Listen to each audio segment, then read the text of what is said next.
আলুর দোকানে আগুন দিয়ে আলু ভর্তা খাওয়ার পক্ষে আমরা না। হ্যাঁ, আলু খাবো না তো অন্য জিনিস খাবো।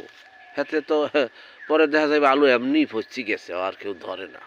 কইছিলাম যে যারা আলু ব্যবসায়ী হ্যাগো বিরুদ্ধে নানান ধরনের অভিযোগ কিন্তু আছে। কারণ এদেশে ইসলাম ফবিয়ে প্রচার করে, ভিন গ্রহ অর্থাৎ যে দেশে মূত্র খায় গরুর হ্যাগো দালালি করে। এরপর আরও আছে কি ন্যারেটিভ তৈরি করে, জঙ্গি বানায়, নানান ধরনের কর্মকাণ্ড তারা করে, ঠিক আছে।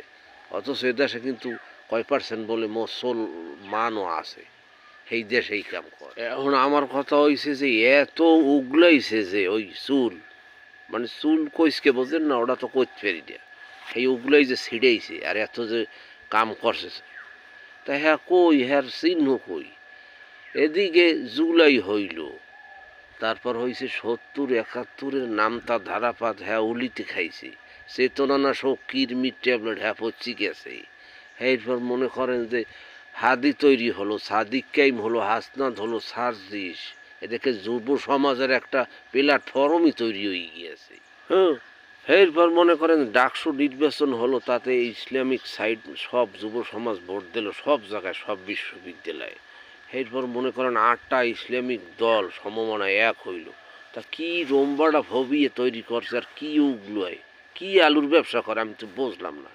তাছাড়া হ্যাগো আলুর ঘরে দোকানে যে আগুন দিয়েছে, হ্যাঁ বলে সর্বাধিক প্রচারিত দৈনিক, এত গেরাহ রাম ডাম হরে কৃষ্ণ এডা সেডা হেরা কই আই ঠেহাইলে না খা।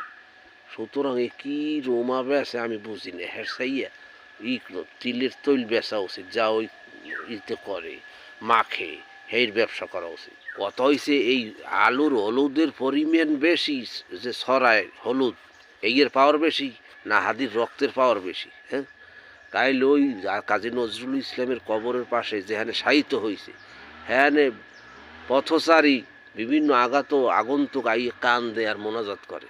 তা কি হইলে আপনারা এত বিরুদ্ধচারণ করেন, সাধারণ মানুষ আইয়ে জিয়ারত করে আর কান দেয়, ঠেয়াইতে পারলেন কোন রম্বাটা?